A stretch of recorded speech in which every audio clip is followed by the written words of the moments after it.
everybody, welcome to the second episode of the Immersive Web Adventures. And as last time, I'm joined today with my good friend Felix Zhang. Hello, everybody. Very nice to be here. Awesome. And in today's episode, we will be building an immersive dashboard for our rocket launch.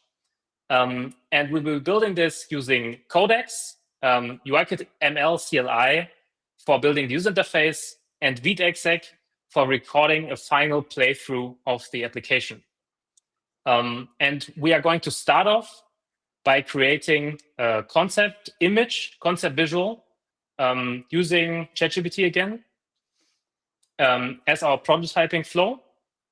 And then we will kick off the building path by using an asset package from Kenny to build the application. And then, as I said before, finally, we will be recording a full playthrough using this brand new tool, VidExec, that I built. So let's join into the ChatGPT chat, right? Awesome. Cool. Yeah, so like Bila said, we're going to start off with some concept images. And so from my side, let me upload a couple of things here so that ChatGPT know what we're working with. And for first message, Bila, what should we say? I think since we want to build an immersive dashboard for our rocket launching app, we should first tell it to also use the asset pack that you just dropped in, like the visual. And we should probably communicate that we want to build an immersive augmented reality application. So we just say augmented reality, and that it should generate a concept image from the first person perspective.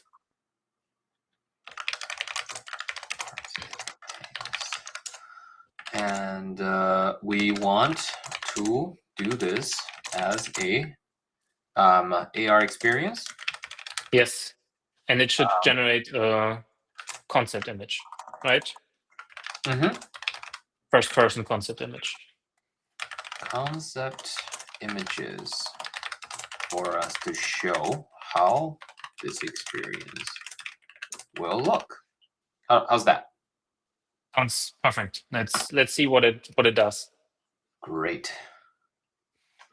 And I think the interesting part is that last time we had this spec MD, which I think we read through, but I think it's really cool now to see directly what the AI thinks this should actually look like. And I'm very curious to see if it will be also able to translate the idea that we have and now the visual that we have into the final app. Yeah. So actually, on this particular thing, should we still do it spec.md? Because I'm like recently, I mean, I learned it from you, Bila, like to do the concept visual with ChatGPT or something like that. I've been doing both a spec.md and then have that spec.md to refer to the concept visual images, so that I feel like I'm getting the best of both worlds. Should we try something like that, or yeah? What do you think? I think it would actually be interesting to first settle on the image, and then once basically we have a shared visual understanding, we can then iterate on the textual abstract understanding. Yeah, that makes sense. Yeah, totally. So that the spec.md would be 100% aligned with the spec. Yeah. Yeah, that looks actually like 99% of the some of the posts I see on LinkedIn. Definitely true. But I think like what's your first impression? I think I have some thoughts. I feel like first of all, like what we really are looking for is from a first person perspective, right? Like, so that person in there, I think it's okay. It's fine. But it also does seem like there are some maybe there are some screen space stuff, which is not like I generally do not like a lot of the UI that's attached to my camera when I'm moving around in XR. So I think maybe we should clarify that that's not the thing that we need. But other than that, it looks good. the thing I am not super sure about is it has lots of information. Obviously, we didn't provide a lot of instructions here, so I guess we would, like to hone in into something that's more valuable and more precise. As a reference point, we probably want to be more prescriptive in terms of what are the panel, what are the information we want to show Yeah. here. What do you think? Yeah. For me, I think it's really cool that there are so many panels, but like from a user experience thing, it's pretty overloaded. And also from a building perspective, I think 1 or 2 panels would be enough.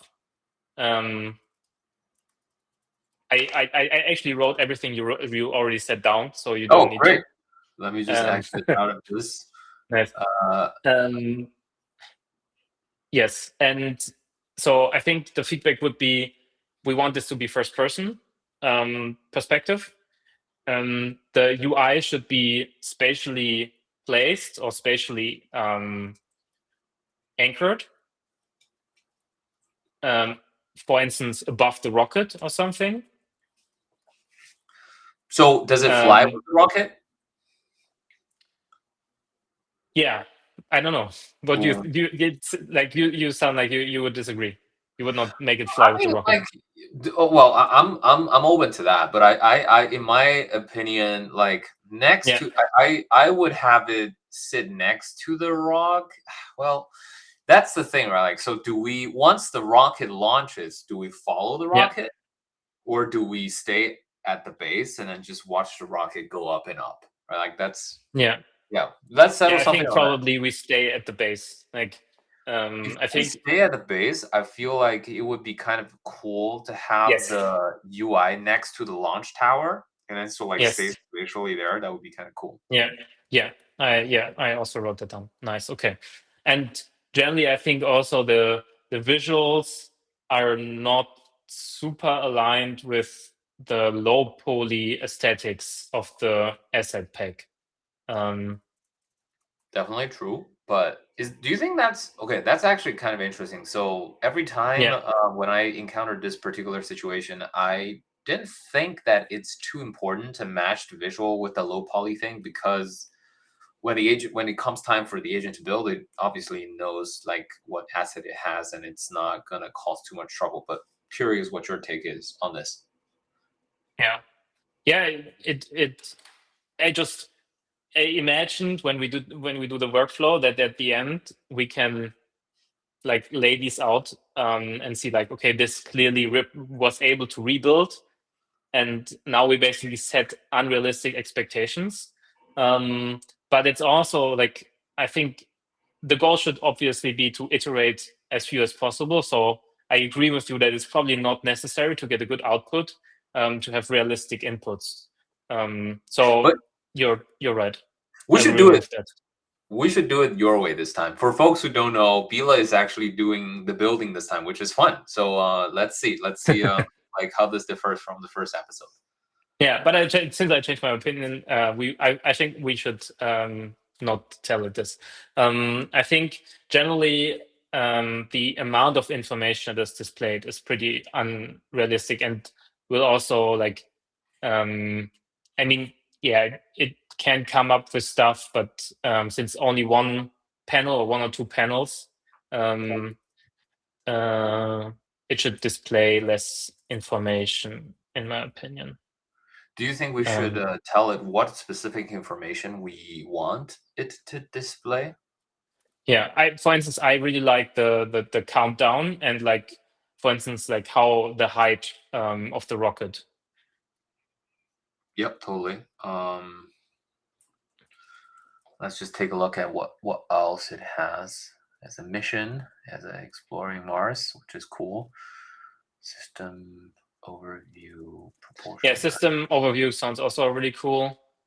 That's like kind of like a checklist, and it would be really cool to see every item go from red to green, and Yeah, then it launches. So we should keep that. The countdown, definitely we should keep that.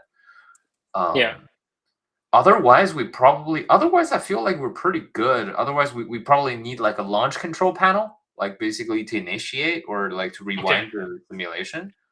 Yeah, that's an interesting idea. Like, so that we have like a dashboard and that showcases current information, and we have a launch control. Yeah, the launch control is like the thing that this person already have over here. That I mean, we Yeah, don't have to do it exactly like this, but yeah, it and does. so we have a launch control in front of the user and Um, we could dashboard panel anchored to the rocket launch site. sure, sounds good. Do you disagree? No. I'm just no. I think that makes sense. I was actually thinking. I was looking at this, and it has like fuel 100%, power 100%, blah blah blah. It was like maybe we should. I don't know. I think it's Yeah. probably too ambitious, but like I thought maybe we could do a fueling thing, and so like you're actually, it's Oh not yeah. one button and play the whole thing, but like you have to actually complete these steps. Yeah. Yeah, we could. Yeah. Yeah. I mean that's probably something we can then map out in the spec file. Okay, I have sent some feedback, and then let's see if it actually improves, because I also know that especially when you start to give it more spatial context, the image generation does not really always follow that perfectly. But I think the cool part is that through discussing these things, um, just by looking at it visually, the faults or the missing context, the missing information in our description was pretty clear. So it immediately tried to do like how heads up display stuff, which we don't want. Um, and yeah, I think it's pretty cool. Actually, does it do something? Yeah, I'm curious about that too. It doesn't seem like it's. Should we? Maybe you need to.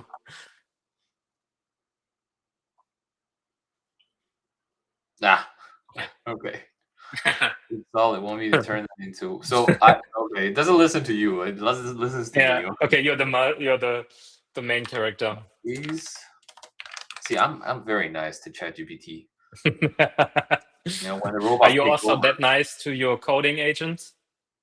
I am usually, yeah. I'm usually. So I Okay. use this thing. I don't know if folks are on this or not, but I use Super Whisper a lot to Mhm. input the prompt. And so sometimes, it's inevitable that sometimes the agent doesn't do the thing you want. And so, I mean, like, I yell at it sometimes, but usually the anger is filtered by Super Whisper, and when by the time it reaches Codex or Claude, it's pretty mild already. So, yeah, I'm Maybe you nice. can, like, because I had by multiple people that they really like Super Whisper. So maybe you can do some advertising or explain what it is and why people should use it or could use it. Yeah, so for Super Whisper, for folks who don't know, is I would describe it this way: is exactly for it, like if you do a lot of agentic coding or vibe coding a lot, and then you don't want your fingers to hurt, and that's that's Super Whisper is basically the tool you need. Basically, it's just a text to speech thing, but you can add some optional post processing to whatever the thing that you just said. So, for example, for my case, I have several presets. One of them is going to optimize my rambling into a format that is better understood by agents. Maybe it has more structured information, and it just presents information in a more organized way from just me rambling. And yeah, sometimes that's good, and sometimes you can also have a preset to like polish your message into something that you can directly send as an email or something like that. So there's a lot of different ways that you can use that. We're not sponsored by Super Whisper. Feel like did a great service already. But yeah, I'm truly a fan of this. Yeah, you should check it out. I also should say that there are many of these different services these days, and also I think Codecs already have built-in way to do this. Maybe not everything, but yeah, if you are tired of typing in all your prompts, totally should look into something like this. Okay, so we have our second output, Sorry. which is quite different, right? I Yeah. think maybe we didn't wasn't prescriptive enough about like we need to have it as a top Yeah. down. Yeah. I wrote it again that it should be an augmented reality version with like a mini rocket because this currently looks like a VR game, and that the launch pad should be a UI, not an actual physical interface. And actually, is launchpad the correct term for this thing? I The thing suppose. that we see in front? Okay, Yeah. that's good. Do you agree with that feedback, or would you have said something else? It kind of like looks like a VR game launchpad. I don't know. I mean, like this is it's one of those things. I still I don't have a like a super good mental model in terms of image understanding with ChatGPT. I mean, like use it a lot, but it's still very much of a trial and error thing for me in terms of like Yeah, how much information I should supply with. So we can see, we can iterate from this. This is why this is good as an iterative process. yeah, yeah. But I yeah, like think sorry, go ahead. no, but you were right to call it out. My style is usually I would overload it with a lot of information, be very prescriptive, and I would actually, yeah, just like I would use my super whisper to talk 2 minutes about this. It doesn't miss any kind of straight thinking of mine. And but yeah, but we should see how this works. Okay, this is closer, right? This is closer to what Yeah, we want. yeah. It's okay. It has a launch sequence on the left. So yeah, I think it's kind of very realistic. But I think it's definitely improved from this version. Yes, yes, I like it. To be honest with you, I like it. It added a lot of details to the rocket, but that's fine. Yeah, yeah. I think the cool part is like before we had image models where like the context and like you would input one text and then it would generate an image. But with the new type of image models where they are built on top of the large language models, we through this chat interface we now gave it more and more context, and with this more context, it now made a better image, I think, because now it knew, okay, it should be augmented reality, where should the panel should be located and everything. I think that's really cool new capability of these kind of new image models. Bila, I have an idea. Like just looking at this is kind of like a miniature thing, right? Like on your desktop. Yeah. I There's this thing. I like. Feel free to disagree with me, but I feel like it would be really cool if we have like kind of a semi-transparent UI that sits flush on the desk, like right next Mm, to the whole thing, yeah, and then that's you true. can like there are buttons on the table as well. Like you can like press on it, and then we can see exactly what's everything is going on, and like so the whole thing would basically have the same like roughly the same kind of footprint as the actual 3D elements to it, but then it would just sit flash on your desk and you can interact with it. What do you think? Yeah, Should I I check think it out? that's yeah, because like just for context, you can type. I just want to explain my thoughts here. I really like the idea that when interface, like virtual interfaces or augmented reality interfaces, are placed or are using physical objects, because if we now tap on this interface, we can use our fingers and we feel a collision with the table. So if this is placed correctly, this becomes a physical interface with an augmented reality overlay. And so the whole experience becomes more physical and more real. I really like that. Yeah. Just on top of the desktop, and so when people press on the buttons using their hands, they would get a haptic feedback from touching the desktop surface. Yeah, I totally agree. I feel like this is one of the great ways to bring back haptic feedback is just reusing existing surfaces in your Yeah, environment. just before you send this, if you do this now, it will create an image that shows the haptic feedback. Just like it's probably fine. Like we can, but because it now has all this detail, it will focus in that image to represent the full concept, which is maybe fine. Just focus on the model as well as the UI. No need to show an actual hand. This is to be. The hand would be actually cool. I think it would somehow try to showcase this concept of the hand touching the desk, which Sure. might be fine. What would you do? Should we include this or no? Actually, let's try it out. Let's try it out. If maybe I'm wrong, maybe it's totally fine what we wrote. Sure, let's try it.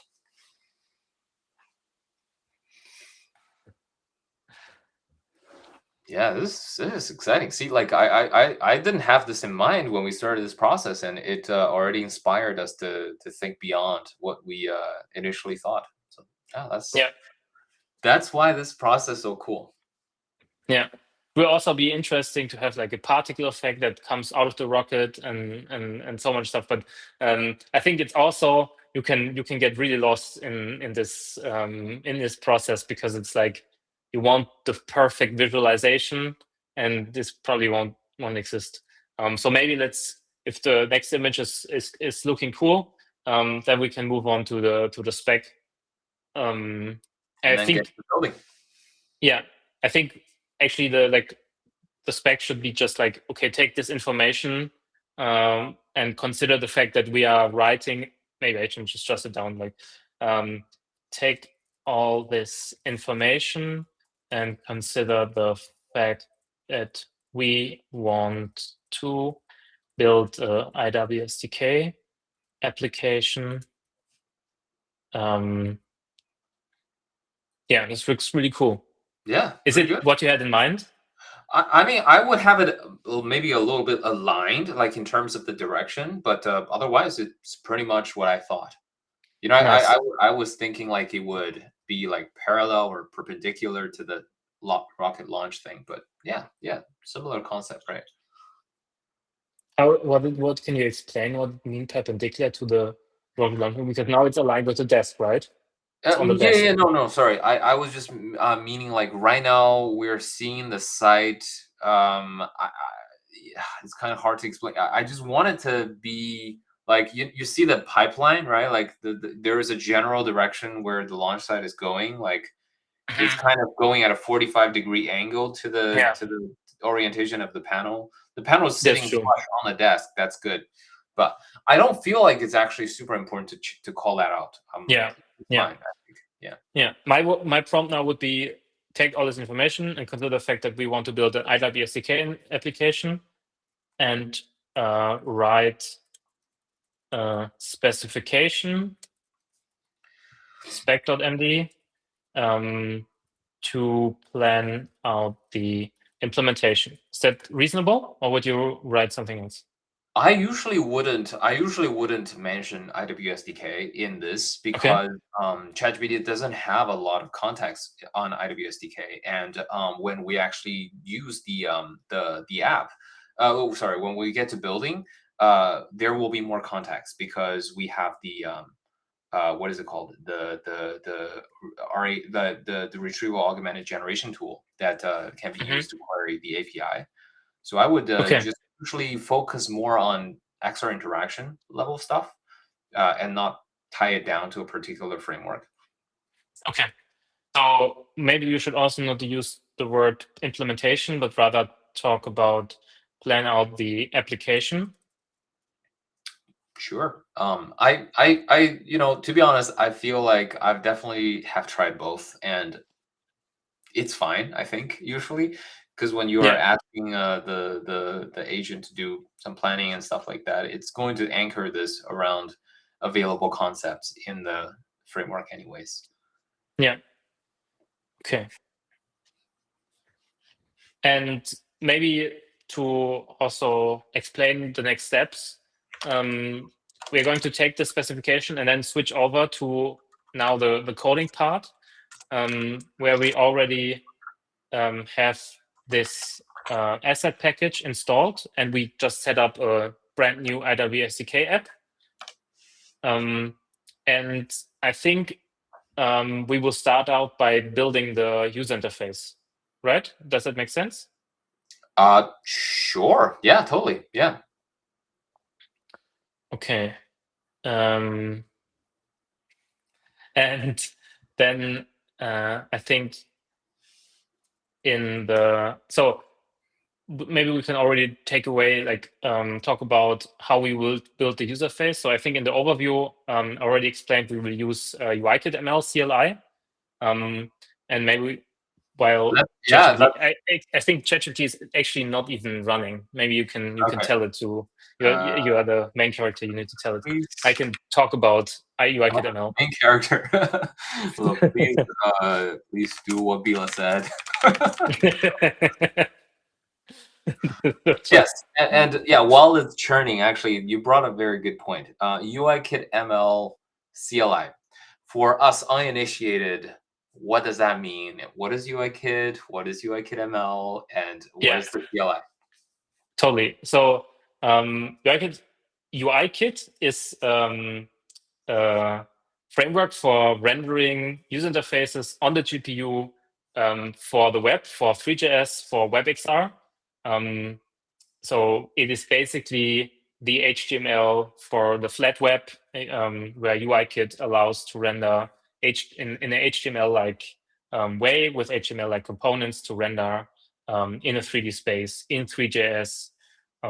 And why is it important? Because UIKit is also powering user interfaces for IW SDK. And then because UIKit is written in a form like 3JS, which doesn't look very much like what people are used when they write HTML. Felix and I created UIKit ML, which is an abstraction on top of UIKit, which allows to write HTML-like syntax to output UIKit user interfaces that render very efficiently on the GPU. And now, for the age of agents, we are introducing this UIKit ML CLI, which allows agents to validate what they are writing in terms of UIKit ML syntax. It also allows them to render it, so they can preview themselves and take a look at what they've actually done and compare it to what they want to achieve. So as I think it's always in this age of agents, we want to create this feedback loop. So we want agents to not rely on our feedback because that's super slow. We want to lean back and have the agent do what they want, and what they're set out to do. So That's I very think we cool. now have our spec.md. Yes.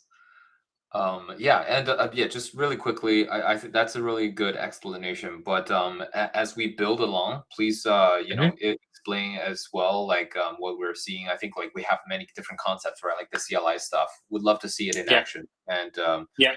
yeah, and then let's show people what a UIKit looks like as well. And so, yeah, cool. So we have the spec.md. Should we review it, or let's click it open? Oh, Let's quickly go over it. Yeah, I think it's a good idea.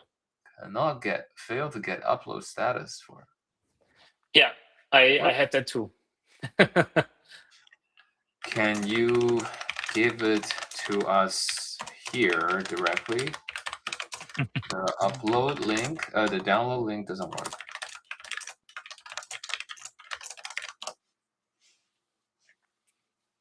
Nice. I thought it was a me issue because you are the main character, so only you can download. But apparently, it's it's a general thing. Yeah. Yeah, gotta Okay. love it. I mean, like they ship features very quickly, but a lot of times it's quite buggy. Nice. Cool. Okay, now it's there. Perfect. Is there a copy button? Is there a copy button? There is not. Weird. Okay, can you try again and put this in an MD file we can download? It would probably do the same as before. You think? I mean, it worked last time. Yeah. Yeah. Maybe it was a one-off error. Maybe you can quickly scan over the thing and tell us whether you think Oh it's good. no, nice. No, it worked. Okay. Oh, nice. Great. Cool. Okay, still not the same way I was thinking, but yeah, this works. I Perfect. suppose. Do you recommend copying the spec.md as a file, or would you just paste it as a into the I think prompt? I think it makes no difference. I usually download it as a file because then on the website I can link it to people. So like you can try this at home basically. It's in Yeah. a way. But Yeah. like I think like in terms of actual engineering effectiveness, there's no difference. I don't think. Yeah. Okay. I will now also download the image that we generated. Okay, nice. We have Okay, this. should we switch over to your screen now? Yeah, sounds very good. Fantastic. Cool. Awesome. Okay, so I have the spec.md file here and the image. Let me rename this to concept image. Great. And let's say, So I wanted to call it out again. We have been building the sure, clock code, and then no, Bila, you should keep doing what you're doing. I'm just saying to the audience, like yeah, this is the first time we're trying this live with Codex, so we will see how it goes. yes, I will just tag the spec file and also follow the visual direction. We this we present in the concept image. What do you think about this prompt? Uh, I mean, I usually would. This is very good as a prompt. I would usually activate plan mode first, but we do it your way this time, and let's see how it works. Yeah, it's good that I asked you because I think I can reflect on what I just did. I previously just said to people we will be using UIKitML first. So actually, we need to make sure that we have the UIKitML CLI skill. Okay, I just needed to restart Cursor because it wasn't picking up on the skill. So I just installed the UIKitML skill. And now we can actually write the correct prompt and ask Codex to use the UIKitML skill to recreate the user interface seen in the concept image. So let's have it try that. And in the Can you meantime, I explain to us can, what it does? yeah, sure. So the UIKitML skill tells Codex how to use the UIKitML CLI. How to render the images, how to validate UIKitML files. So it already actually picked up on the UIKitML file that is already in the IWSDK starter repository. And yeah, I think it will now just, it also read and looked at the concept image and will probably now install the UIKitML CLI and then we'll start to recreate the image. That's cool. Am I understanding this correctly? So basically, is the UIKit ML CLI basically the way for agents to actually, I guess they can write already, but then for the agent to have a way to validate it, and also for the agent to have a way to inspect it by rendering out the result image, so you can directly take a Yes. look. Yeah, That's pretty that cool. that is very true. So yeah, you're 100% correct that we can the DCLI is mainly a way of the agents interacting with UI Um, of course, humans can use it too, but the intention was to build this for agents so that they have a feedback loop. I mean, since you built the VS Code extension for UIKit ML, humans have a pretty cool way of interacting with UIKit ML files. But yeah, the CLI is basically the agent's interface with UIKit ML. Yeah, that's a very helpful way to frame this. And to be frank, I feel like, like it's kind of great. I wanted to bring this up because, like, kind of crazy. Around the same time last year, we were collaborating to build that extension, and to True. be honest with you, I feel like, okay, so I mean, it still has some value, but I feel like most people would be just using the CLI through the agent to write their stuff now. So maybe we should think about what we want to do with the extension. Maybe also have it expose some kind of CLI functionality. I don't know, but yeah, maybe we can think about that. Yeah, I think the extension is probably it's in a similar place where with Figma and all these like pencil.dev, where it's visualizing something. Yeah, maybe we can see if we actually still need it. I think it is a pretty cool way of like previewing stuff. It's like you cannot see this right now, but actually Cursor Codex just started up IWS SDK, and I can see the user interface directly in here, which is Do you want to replace it so we can take a look really quickly? yes. Let me do that because it created a new window, of course. So let me. I can just use that, I think. Let me close that and let me switch to you. Actually, and you are still there, right? I am still here. Okay. Sorry about that. Is there a way Uh, to open up the browser preview inside Cursor? Oh, okay. You have it. There it is. yeah, Let's that switch. would maybe also be a Oh, cool way. sorry. Yeah, very cool. Very nice. You can Yeah, see some small artifacts somewhere, like overlapping text and all of that, but you should be able to root those out, right? yeah. Let's see if it actually has all the icons available that it wants to use. But I think it's unfortunately we cannot see the original image now, but it is pretty close to that. Let me switch back to the code view and see what it is cooking.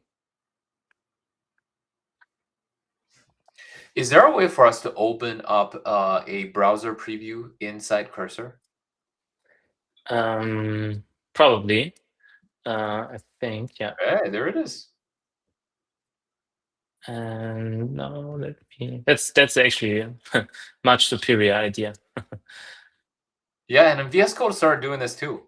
This is the yeah, there it is. Nice. We can even split screen to see the two images side by side, I think.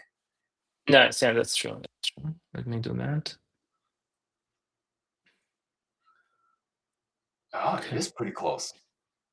Yeah, I mean the overall architecture is pretty similar, but you can see that it's like in this side. I think the interesting part is that it very much. I think it started to pick up on the IWS SDK tools a lot. So that's because I just told it to recreate this, and it really started out doing a lot more. Um, where it spawned out the AWS SDK app and immediately opened it. But it's also really cool that, for instance, it has this rocket height visualization here. I think it's missing the icons on the bottom. That's why they're not here. But yeah, I think the mission statement and everything is already there. Do you think we should run with it and continue, or would you think we should do one iteration where we tell it to explicitly use the CLI to improve its design? What do you think? It's totally up to you. We could, yeah, let's try the CLI thing. Let's see if it's. Um, I also have a question, which is that because I know that the icon package that you also publish, is it called Lucid? yeah, UI kit, and yeah, so that one I think probably you can find a lot of the similar enough icons there to use for this particular UI. Does yeah. the agent or slash your skill um, uh, talk about that? Like, would we be expecting the agent to go and look for those things, or should we give it a nudge? It's actually there are some references in the skill, so it lists out all the available components, which includes the Lucide icons. Yeah, so the agent should be aware of them, and I think since Lucide is such a popular icon library, the agent probably also knows pretty well how they look like. I think the fact that they are currently missing here is probably because some kind of missing configuration. We have to check that in the AWS SDK source code if we are missing the icons. Can it be true?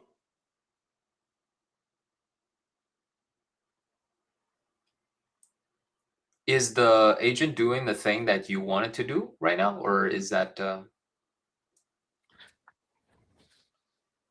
Um,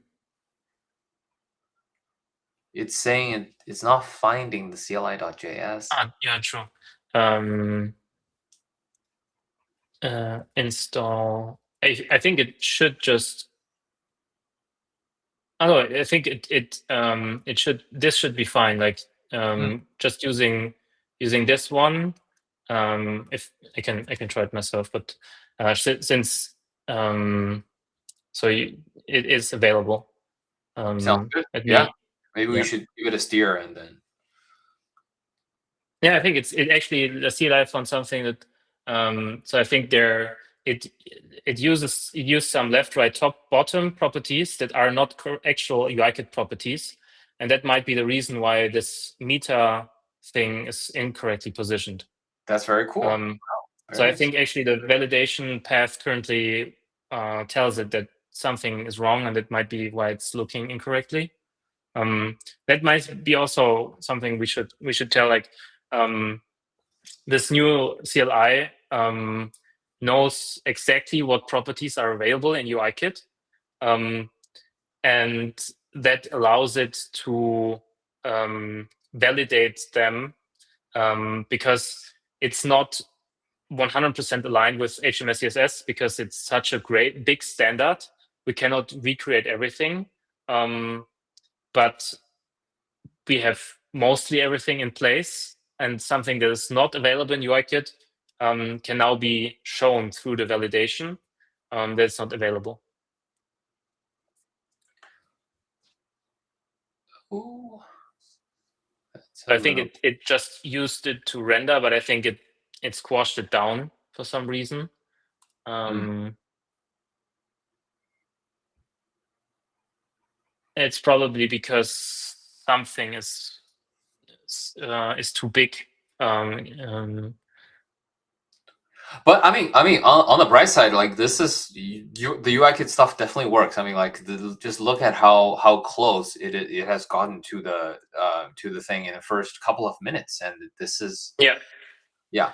And Yeah, so but I wanted to mention that yeah, like this is really cool, and we'll be looking into how this can be more closely integrated into I mean like when I'm saying that, making it sound more complicated than it is, probably is just going to be baking the instruction of, hey, please use the CLI in yeah. the IWSDK app like Claude or agents.md, so the agent knows how to do this. I think like the current way that IWSDK workflow works is that the agent would try to put this on the screen space and then take a look, take screenshots over it to do that, which works, Hmm. but definitely having a dedicated CLI to not only be able to preview the whole thing inside. Oh, this is that's the full thing. Yeah, that's Yeah, it actually used the sharp package to put those next to each other, very nice. so it can compare it better, which is very interesting. Oh, and it has the icons now. Yes.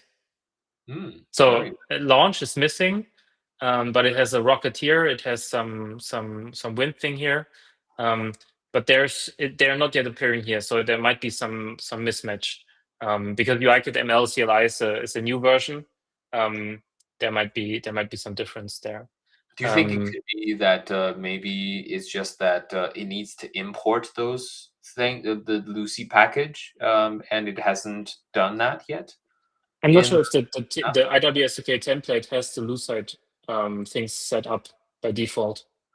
right, that's what I'm saying. So yeah, that's a Yeah. step it has to go through so they can show up in the app, right? So yeah, we'll see. Let's see how that is. Maybe we can, because I mean the cool part is, because we're now working on the UIKit ML only this one file, we can actually say to the agent start another agent and have it implement the spec.md using the existing UIKit ML file. Do you want to do that? We can try Yeah, that. I think. Sure. Yeah, I always ask you for confirmation, but yeah, we said at the start that I'm in charge, so um, I will now be in charge. Never ask. Okay, please implement the app, the AR app described in Spectre.md and um, visualized in concept image, using the existing IDSK app and the UIKit ML welcome panel. I think that is it. Yeah. Yeah. So yeah, actually, quick question here. So, like this is it's absolutely a thing that you should try to do. By the way, if you can parallelize these kind of work, so you can get them running at the same time to save you some time. But this is something I run into a lot as well. Like having multiple agents working in the same repository. We're not using a work tree so that it's like they're both working in directly inside this repo right now. Do you Yeah. usually like tell the agent this is what I do sometimes I usually tell the agent, hey, there's this other agent that's working on this Mm. particular area of the project, and please don't touch that, please don't override the things going on over there. Like, Yeah. do you do that usually, or do you not have a problem with these things? I normally split work by project and not have multiple agents work in projects. But in this particular case, because I think the work is so split, because it's the boundary is one agent is working on the UI, the other agent is working on everything else. And hopefully this agent will not mess around with the UIKit ML stuff. I think it should be fine, and they should be able to work well together. But yeah, I actually normally don't do that. I see, okay. Very cool. Let's go I back think I here. have. Um, think Can this is we the take a final look? comparison. Yeah. Yeah, sorry. I'm just because we're running this capturing thing using the hooks. I was just curious if you can click into the journal folder and see if we already have something there. There is a state, I guess. It's Yeah. fine. We'll Don't think we'll so. we'll figure things out later. Yeah, just Yeah, we wanted to make can. sure that we capture this conversation. Yeah, I should be able to export it afterwards. So Yeah, that's maybe fine. we built our own conversion tool. Because maybe you can explain. I mean, sure, if you did it in the previous episode, but maybe you can explain a little bit why we capture these and what we do with them. Yeah. So, totally. So, to capture this conversation, I think I initially started doing this as a proof point for folks that hey, look at this. We can actually build something with IWS SDK in a very short amount of time that's very meaningful.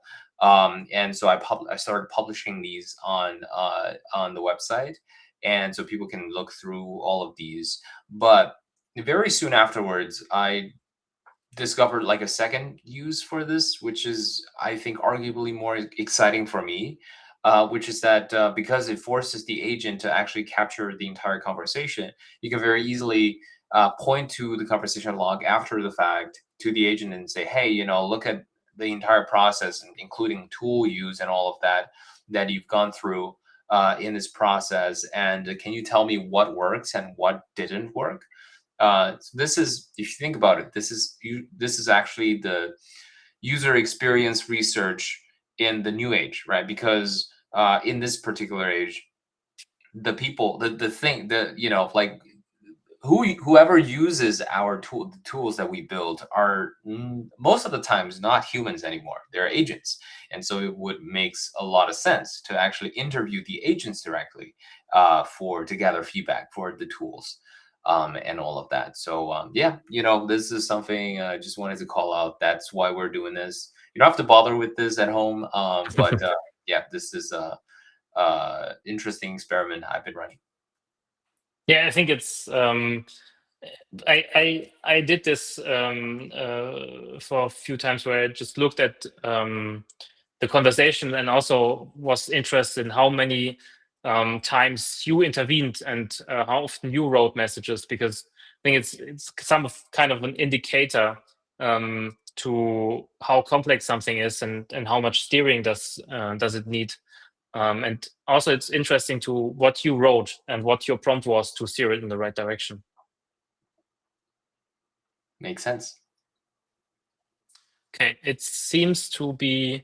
Oh, now you can see it has this indicator here. So the rocket height indicator is now correct. Okay. I think it's currently hooking up the rocket height Did because we it just. Did we tell it that it has access to the Kenny packet, like asset package? I don't think we did that. Do we? Yeah, that might be true. I will please use the the Kenny.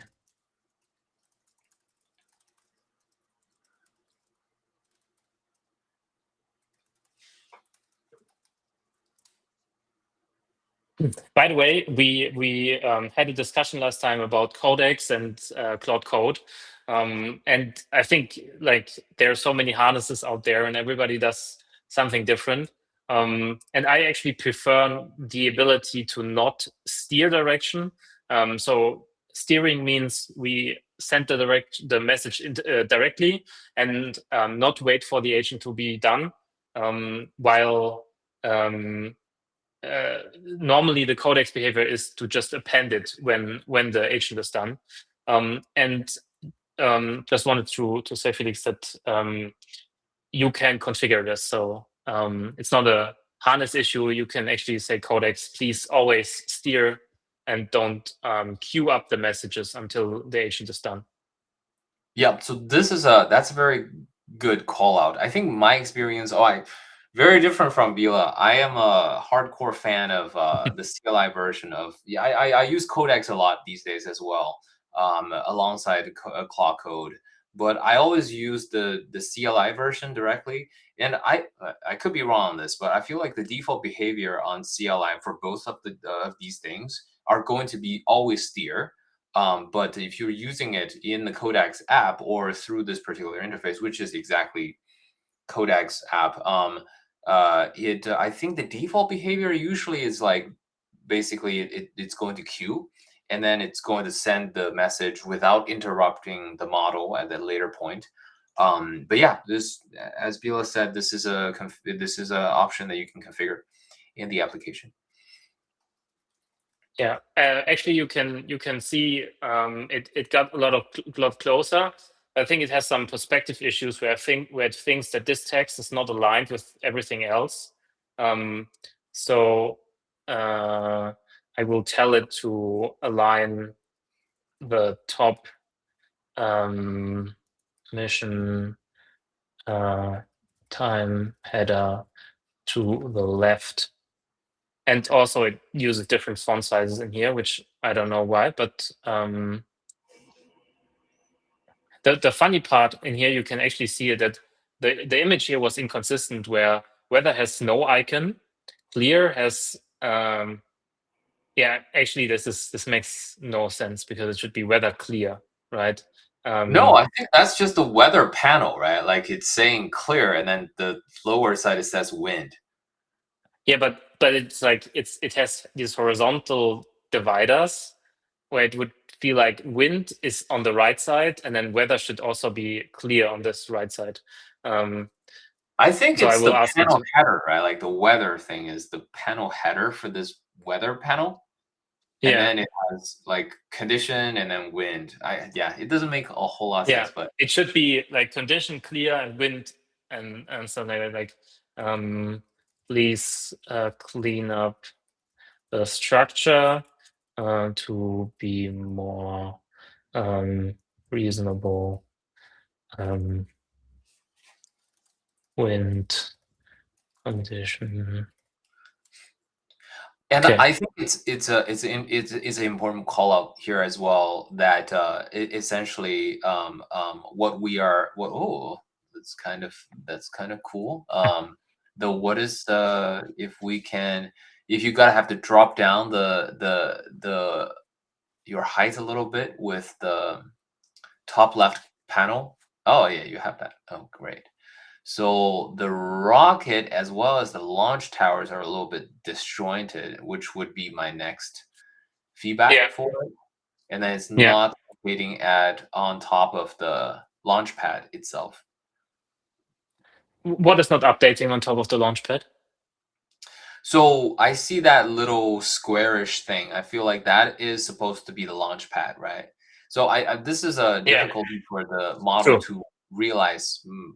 Like so, yeah. So we're running into some a little bit of a limitation. Without, I mean, like this is Hmm. not an unsolvable problem, but Yeah. essentially, like the models are still kind of lazy when it comes to this, right? Like it without prompting it, it doesn't try to understand. Hey, what is the bounding box of my model? Where is the origin point of this particular piece of the model? And so it will build up these things that from a glance it makes sense. You can see what the model is going for, but in reality is not. It's still you can see that they're a little bit disjointed. So what I do usually here is that it has some it has particle effect. Very Yeah. cool. I think I'm not sure if it's. Oh, it has a countdown. Oh shit! Oh shit! Oh man, this is cool. And This is very it's cool. changing.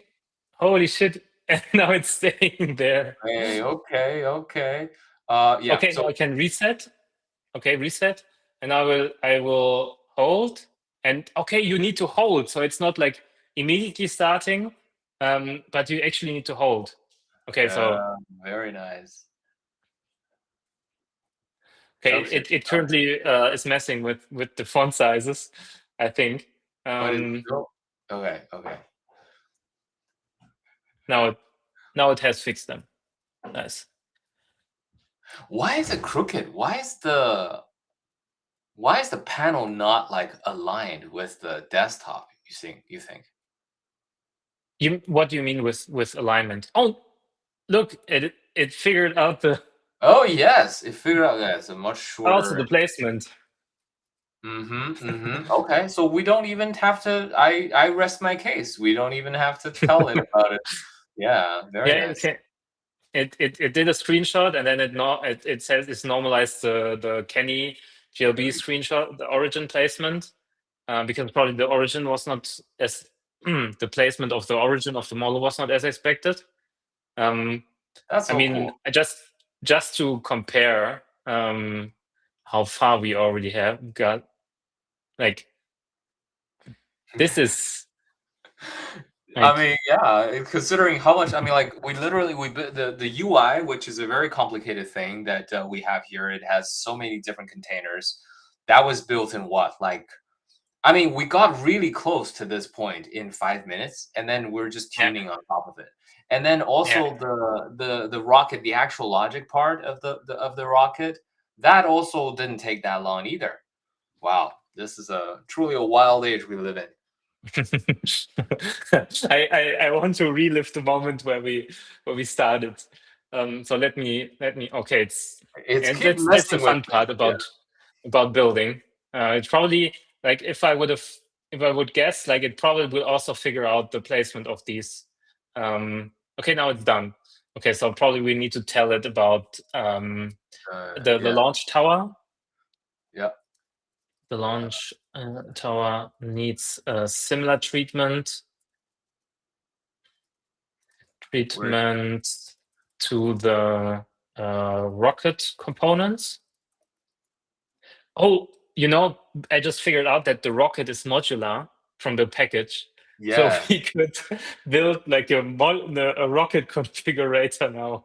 Oh shit, yeah, you know what? Yeah, that's true. Can you actually tell it the problem? Like they're disjointed right now. I would usually say something like this. Yeah, sure. And yeah, The launch tower is similarly disjointed as I want to tell it that it's the same problem, so it's like, okay, I know how to solve it. It might be the same problem um, as the rocket. initially. um, and I would also that we need some like it's currently the big missing part would be for me is that like the ground of the there's not part of the desk is missing, right? Fair, fair. Where this whole part. The terrain part, So yeah. add terrain under the You also missed the launch. launch tower, the tower word. Sorry, I thought this is the tower. Yeah, yeah, sorry. In your prompt, you on the first line you didn't say tower. Oh, so it's for me. It's kind of hard to talk it right, and I'm very bad at it. I need to get better. Um, site like in the concept image. Is there something else you feel we should tell it to do? No, honestly, I think it's really good. I mean, like, yeah, I think it's really cool, and I was very surprised. I mean, obviously, I didn't read the entire spec.md, but the particle effect for the launch. Oh, you know what? The flame thing just now, I think it was inverted just now. Uh, Okay. was So it? I let's launch again, which I also really like. Like I think if I press start, nothing happens, but it says hold. So I need to hold, and now it launches. And there's even Oh, an very image, nice. and now there's the particles that are like burning. And now, okay, yeah, you're right. The rocket, the booster. No, it's not inverted. I think it's supposed to be this way, but maybe like the radius is just a little bit too big so that it kind of like protrudes out from the side of the That's rocket. true. Yeah. Okay. And now I will use my queuing feature, um, which I really like, because I can just send it and I can forget about the issue, and then it will just run. And then once it's done, it will all be fixed. Nice. It has added. Yeah, the tower is kind of short, and Yeah.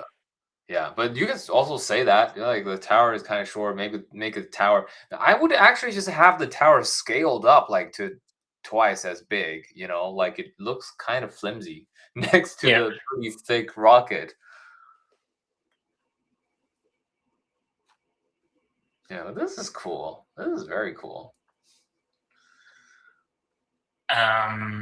And the other thing was, what was the other problem? We just, oh yeah, the rocket flame radius is too big.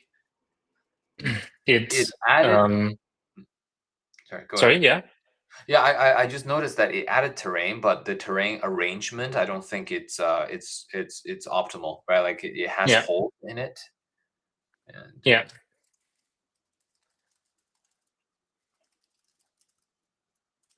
I think I would just say it has holes and it doesn't look like the concept image, the terrain in the concept image.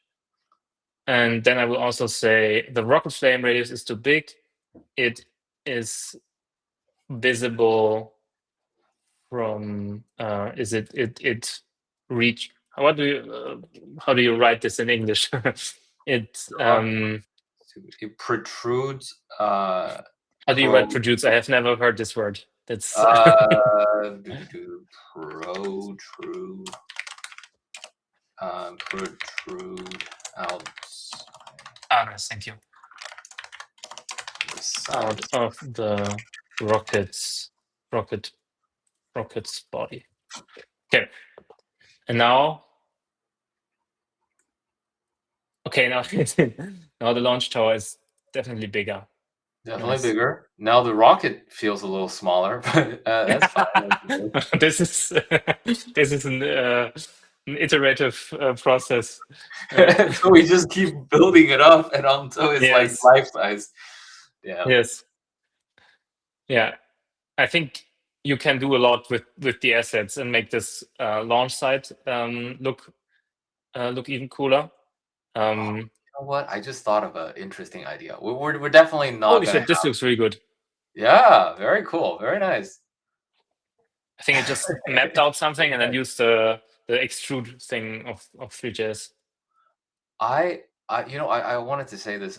So one thing really cool, but we definitely don't have time for it this time, is if we can, there's a button that basically transport us from this AR scene into a life size, like we're standing at the on the Yeah, launch site and see like life size, and then have yeah. the rocket blast in my face. That would be pretty cool.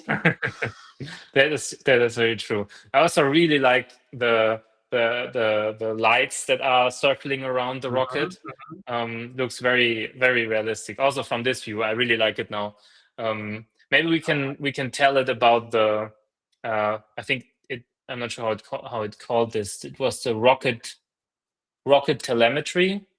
The rocket telemetry panel overlaps with the launch tower.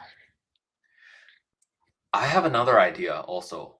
Um, if we can try that. I feel like we're Sure. pretty. I mean, this is a very meaningful thing we have arrived on already. So it's really Yeah. cool. Uh, you know what? Maybe next time. I was gonna say like, can we have the? You know what? Let's just try it. Can we have Yeah. the model actually add point lights to the actual light indicators so that we can see a little bit of a halo effect on the ground? That'd be nice, right? Yeah. Something else. I think why don't we just try the VR? Um, No, that's too much. We gotta get. We still have okay. some stuff to cover, right? Like let's just try something and then we get to the Oh, testing step. true. Oh, true. We have more to cover. That is very Yes, true. yes. Um, This is fun. I feel like we can build this for hours, but yeah, we still have some stuff to cover. This is so nice. Oh my god. There's some Z fighting thing there, but that's fine. Found two indicator where's families. sea fighting? Ah, yeah, in the rocket. Yeah. Oh wow. That's like very that's too big. Too bright. Yeah. Oh, now it's like a loading. Maybe, Now it's like a yeah, loading indicator. yeah. Only add the light on the launch tower because I actually liked it on the launch tower, but Mm. I'm No, actually not sure about. I liked on the ground too, but like, can you make it? Can you just ask it to make the light like way like maybe 10%, only 10% as intense the intensity to 10%, and then Yeah, yeah, so I want it to be way smaller, like localized light. point light to the rocket. What's it called? What comes out of the rocket when it launches fire? That's not the correct term. The The the rocket flame. yeah, okay. Thruster, you mean like the is that Yeah, what you okay. yeah. But I think it will understand me. I could also written it in German. It would also understand me. No, yeah, totally. I wouldn't understand you, but the model Yeah, will. yeah, super cool. Okay, so I think the last part will be. Oh, this Did is it very nice. change it to I think it's 10%? just I don't think. changing some stuff, maybe. Okay, Yeah, now it changed it. Now it looks very good. This I is think it's super still cool. the radius, but you know what? We can tune this afterwards. This is so cool. Oh my gosh. I mean, I didn't start this thinking it would. That's the fun Me part of this. neither. Every time we get surprised by it, how good it is. Yeah, yeah, Okay, should we talk about testing? yeah, yeah. I want to see if it fixed the actual starting the flame. Okay. Oh yeah, yeah. Oh, what the hell? That's so cool. Like, what? It did fix it. Nice. It's a little too thin right now, I think. I lost my mind just now. I'm sorry about that. Yeah, I think it's perfect. I think we should definitely. I will commit this. Okay, we need to have a git ignore. I think for something here, at Yeah. 1,700. Um, but let me now. I think so. The last part of the video, as we set out in the overview at the beginning. Um, Now that we built an app, we actually don't want to test it manually, but it would be really cool if we can have AI test it and then give us a video of the whole experience. And that's where we can use VidExec, which is a new tool I developed. And we can say use VidExec to test the rocket launch app in AR. And I think we should make sure to always to look at the rocket when it's starting and flying away. So what this should allow us to see that it will start the application, the agent will start the application, and then launch the rocket and follow it by looking at it continuously while it's starting.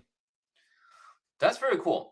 Bila, so I've actually had a brief opportunity to actually dig into Veed Exact. It's very cool tool, and congratulations to Bila for the launch of this. But Thank I you. also, it's a very interesting thing to think about, and because so like IWSDK has some of these AI tools that's available over MCP and CLI. And VidExact is also able to hook into some of this stuff and like do very similar stuff. So Bila, like, can you tell us a little bit how we should be thinking about this? Like, what's the role of VidExact, and what are we trading off? What are we gaining, and all of that? Sure. Let me. Yeah. Yeah. So I think the big advantage is that this can produce a deterministic script, like a one asset that represents the full run, the full playthrough. So instead of using the tools to do individual actions, it will run, it will create one script and it run it in the browser to execute everything. And the other advantage or difference is that it has actual access to the whole application. And that means that it can actually use the source code. So it can read the source code and use source code variables to inspect what the status of the application is live. And these are the main difference to the MCP. That's very cool. So like one immediate thing I'm thinking of is that right now, like every time I'm using the MCP or CLI tools to actually test my application, I'm burning tokens every single time. So it is such a useful tool if we can bake these like deterministic thing, as you say, into a script that runs every single time, then give you a without having to go through the agent. Because Yeah. as smart as the agents are, it's still a variable sometimes whether they can get things right or not, right? But Yeah. also I think it's more than that, right? Like, so vexec does actually more than this. What if our scene itself, or the app itself is not deterministic, like maybe it has some certain conditions that needs to be met? I think, yeah, what do vexec do here in these kind of situations? Yeah, true. That's the benefit of having real access to the source code, because it can read what is actually currently the state of the system. It can react to it. So if we imagine we build a shooter where there are enemies spawned at different locations, we cannot have one script that is like exactly telling the agent how to, or the application how to rotate and how to shoot. No, we need to reactively make decisions on what to do in this application and in this scenario. And by writing one script that has actual access to the source code, the agent can do this and can basically build a virtual player that is as smart or even smarter than an actual user player. So it has the ability to really in-depth check the application that we built. That's very cool. Thank you for sharing. As I said, I only had a small period of time to look into this, but I can already see how big the potential here is with this.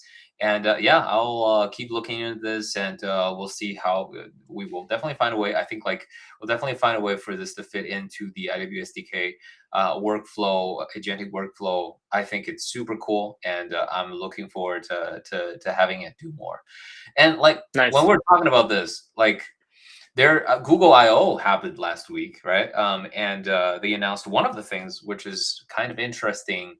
I think it's called a Gemini Spark, where it's for folks who are not familiar, and this is my take on it. It's essentially a VM based.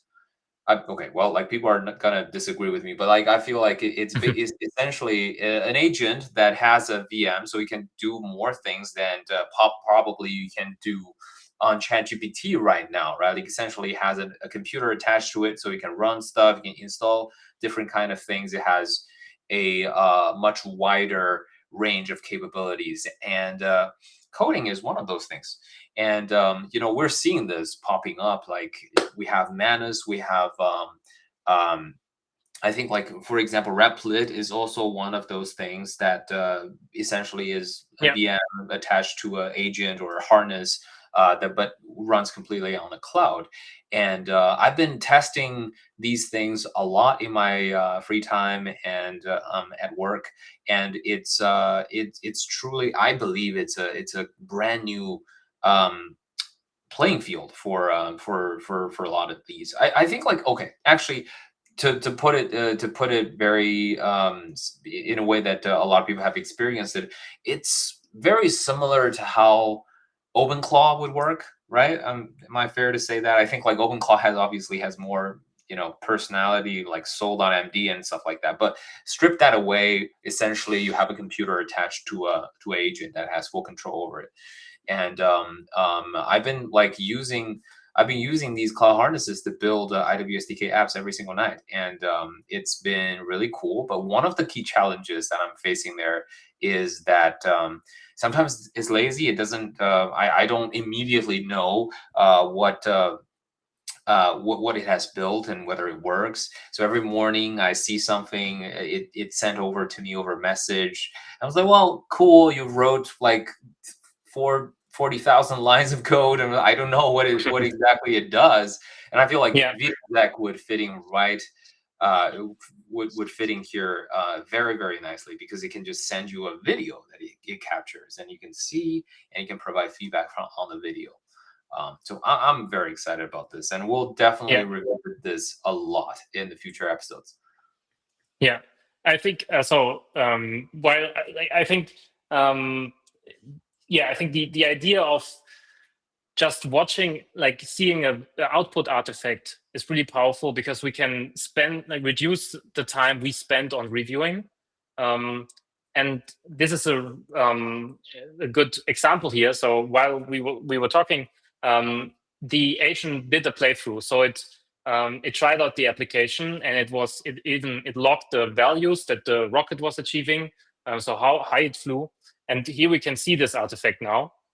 So it starts off in the application, and it immediately executes launch. And then we can see the timer decreasing, and now it flies. The interesting part here is that because it had access to the source code, it decided to not use the controllers, but it programmatically started the experience, which is something I try to prevent in the skill, because you obviously wanted to actually use the user inputs. And so I will hint it at that and try again. But I think this video already is showcasing that, like, this is the application is fully functional. And something I also see agents do a lot is actually using FFmpeg to extract one frame of this image, of this video, and then it basically gets an understanding of what happens in the video by looking at different images. And also in the future, of course, agents will be able to understand videos fully. Gemini, for instance, from Google already has image viewing capability. That's very, very cool. Yeah, I mean, just by looking at that video, it's already really cool. And while it's very important sometimes to go through the entire testing flow and using the interaction, I wanted to understand that I wanted to mention that basically the ability to hook into the source code and trigger something programmatically is also a feature, not a bug, right? Like, a lot of the Yes. time, it's actually really, really valuable when when you know, for example, the interaction stack works, and you want it to be able to recreate a particular scenario really, really quickly. A lot of the times, programmatic is the way to go. So Yeah. I think it's more of a prompt engineering challenge here, but the tool is really, really solid, and we'll definitely see this a lot more in the future. Yeah. I think it's in some cases you also need that, like, teleport yourself to a certain location. If you have a game that is like 2 hours long, and you want one script that is only focused on playing a certain scene, then you want the agent to teleport the player to that scene, so it immediately starts. So yeah, I think Felix wording is very correct. It's like it's a feature, but we also know agents how they are. They also like to cheat. And if we tell them to do something and they are really not capable of doing that, they might start to reach that goal in a different way. But of course, like, we can identify and immediately see that it did not use the controller to click that launch button. So let me actually see if this works now.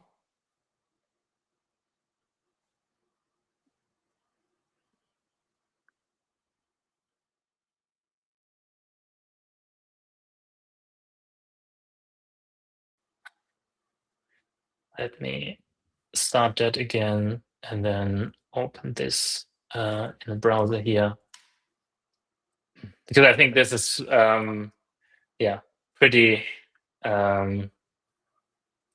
pretty cool. What we achieved in this. I'm not sure if it's an hour or more, but it's definitely This is super so cool. nice. What? Yeah, Yes. every time I lose my mind, every time. But yeah, Definitely looking forward to like, it's always so surprising. Last time I was surprised. This time I was surprised. There's this one point where it's like, oh, like now it works and everything comes together, which is super cool. It's always a super cool experience. Like, I think that's basically from my side. I hope everybody had fun watching. Yeah. I did, and yeah. So, Me too. thank you very much, everybody, for being here, and we'll see you hopefully next week. Perfect. See you. Bye bye. All right, see you. Bye.